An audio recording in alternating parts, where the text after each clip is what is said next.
जब तक देश में लॉकडाउन की स्थिति है, भारत 24 अप्रैल हमें 2020 से लॉकडाउन में है। अपना लॉकडाउन के संकल्प नियमों में निभाना भले ही है, काफ़ी बदलाव आए हों, लेकिन लॉकडाउन खत्म नहीं हुआ अपना है। वचन भारत की निभाना तरह है। America, Italy, Russia, south Africa और कई अन्य देशों ने लॉकडाउन लगा रखा है। लॉकडाउन का एक ही उद्देश्य है, कोरोना वायरस के फैलने को कम करना। इतना कम कर देना कि हमारी हेल्थ केयर सिस्टम ओवरलोड ना हो जाए। ये एक बहुत ज़रूरी कदम था जिसकी सराहना सब लोग कर रहे थे। लेकिन एक सच्ची तस्वीर ये भी है कि कई ऐसे देश भी हैं जो लॉकडाउन में नहीं गए हैं, जैसे कि Sweden, south Korea, Taiwan, Japan और कुछ अन्य देश। ये देश कोविड-19 के खतरों के बाद भी सुचारू रूप से काम कर रहे हैं। आज की इस वीडियो में हम समझने की कोशिश करेंगे कि लॉकडाउन और बिना लॉकडाउन वाले देशों की स्थिति में क्या अंतर है। Health conditions. लॉकडाउन ना होने की बात सुनने पर ज़्यादातर लोग ये सोचेंगे कि इन देशों की हालत लॉकडाउन वाले देशों से खराब होगी। लेकिन क्या ये बात सच है? आइए डेटा पे नज़र डालते हैं। पहले बात करते हैं जापान और फिलीपींस की। इन दोनों ही देशों की पॉपुलेशन और पॉपुलेशन डेंसिटी लगभग बराबर है। फिलीपींस में लॉकडाउन चल रहा है और जापान में लॉकडाउन लागू नहीं है। अगर आप डेटा को देखेंगे तो आपको दिखेगा कि फिलीपींस में लगभग 11,000 कोरोना के केसेस हैं, वहीं जापान में लगभग 16,000 केसेस हैं। इससे ये कहा जा सकता है कि फिलीपींस में लॉकडाउन की वजह से कोरोना वायरस काफ़ी हद तक कम फैला है। आपने ये बात भी नोटिस करी होगी कि फिलीपींस में जापान के मुकाबले कोरोना वायरस की वजह से ज़्यादा लोगों ने जान गंवाई है। आप अब ये सोच रहे होंगे कि ये तो कुछ अटपटा सा मालूम होता है, लेकिन मैं आपको ये बताना चाहता हूँ कि डेथ्स का जो नंबर है, वो कई फैक्टर्स पर डिपेंड करता है, जैसे कि देश का हेल्थ केयर सिस्टम कैसा है, मरीजों की उम्र क्या थी और कई अन्य चीज़ें। अब बात करते हैं साउथ कोरिया और स्पेन की। इन दोनों देशों की जनसंख्या भी लगभग बराबर है।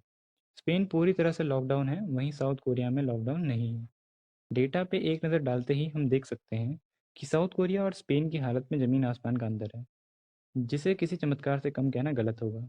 स्पेन में लॉकडाउन के बावजूद भी 2 लाख से ऊपर कोरोना के केसेस हैं, वहीं साउथ कोरिया में बिना लॉकडाउन के भी लगभग 10,000 केसेस हैं। इसके अतिरिक्त स्पेन में 26,000 लोग कोरोना के कारण अपनी जान गंवा चुके हैं, वहीं साउथ कोरिया में ये नंबर सिर्फ 250 है।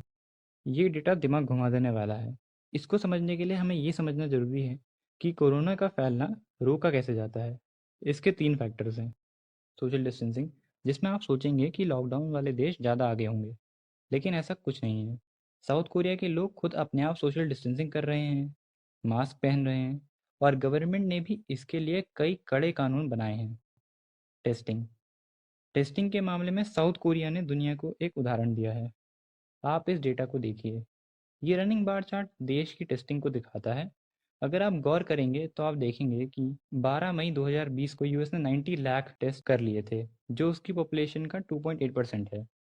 याद रखिएगा कि ये नंबर टेस्ट कितने हुए ये दिखाता है, ना कि कितने लोगों का टेस्ट हुआ।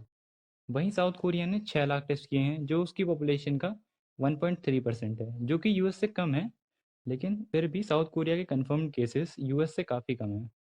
इसमें एक हाथ जनसंख्या में डिफरेंस का भी है, पर मैं आपका ध्यान 12 मार्च के डेटा की तरफ ले जाना चाहूँगा। 12 मार्च तक साउथ कोरिया में 2 लाख टेस्ट हो चुके थे, जो कि उसकी पॉपुलेशन का 0.4% है।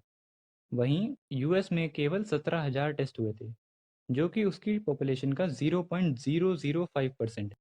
मतलब शुरुआती दौर में साउथ कोरिया की टेस्टिंग यूएस से करीबन 100 गुना ज़्यादा थी। इतनी ज़्यादा टेस्टिंग की वजह से साउथ कोरिया ने वायरस के फैलने को जड़ से ही ख़त्म कर दिया था। Contact tracing.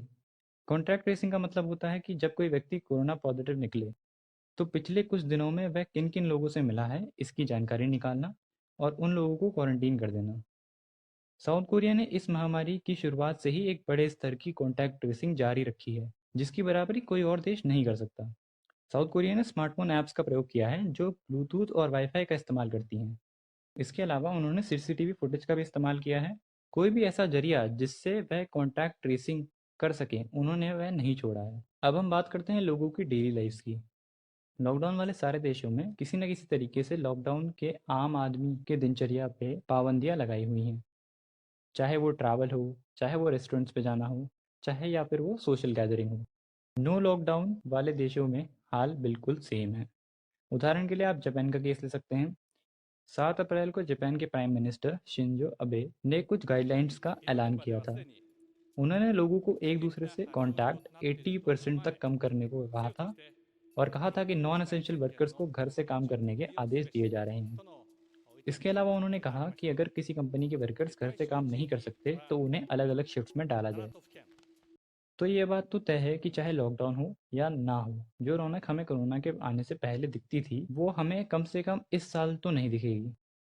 इकोनॉमी, ये एक बेहद इम्पोर्टेंट मुद्दा है जिसमें लोगों की सबसे ज़्यादा दिलचस्पी होगी। हम बहुत समय से सुनते आ रहे हैं कि लॉकडाउन से दुनिया की इकोनॉमी पे बुरा असर पड़ रहा है। तो क्या वह देश जो लॉकडाउन में गए ही नहीं, क्या उनकी इकोनॉमी सुरक्षित है? आइए पता लगाते हैं। बात करते हैं साउथ कोरिया की। साउथ कोरिया की जीडीपी जो इकोनॉमी का एक पार्ट होता है, पिछले साल के मुकाबले 1.3% बढ़ी है। इससे आपको लगेगा कि लॉकडाउन ना करने का कुछ फ़ायदा हुआ है। लेकिन अगर आप इस बात को ध्यान में रखेंगे कि साउथ कोरिया की पिछले क्वार्टर की जो ग्रोथ थी जीडीपी की, वो 2.3% थी। तो आपको समझ में आएगा कि साउथ कोरिया की जीडीपी की ग्रोथ बिना लॉकडाउन के भी 1% से गिर गई है, जो कि देश की इकोनॉमी पे काफ़ी असर डालेगा। इसके अलावा ग्राहकों के खर्चे में 6.4% की गिरावट आई है और एक्सपोर्ट्स में 2% की गिरावट आई है। अब बात करते हैं स्वीडन की। स्वीडन की जीडीपी 0.3% से गिरी है, जो कि नुकसानदायक है, लेकिन बाकी लॉकडाउन वाली यूरोपियन कंट्रीज़ में ये गिरावट 3.8% की है। यूरोपियन कमीशन ने ये कहा है कि स्वीडन की इकोनॉमी साल के अंत तक 6.1% से गिर जाएगी। रिक्स बैंक, जो कि स्वीडन का एक सेंट्रल बैंक है, उसके अनुमान से स्वीडन की इकोनॉमी 7 से 10% से गिर जाएगी और अनएम्प्लॉयमेंट रेट 9 से 10% तक बढ़ जाएगा। अगर आप लॉकडाउन से गुजर रहे देशों की इकोनॉमी के बारे में जानना चाहते हैं, तो आप ये वीडियो देख सकते हैं जिसका लिंक आई बटन और डिस्क्रिप्शन में मिल जाएगा। गवर्नमेंट पॉपुलैरिटी, ये भले ही एक इम्पॉर्टेंट टॉपिक ना लगे, लेकिन जनता का गवर्नमेंट से सेटिस्फाइड होना एक देश के लिए बेहद ज़रूरी है।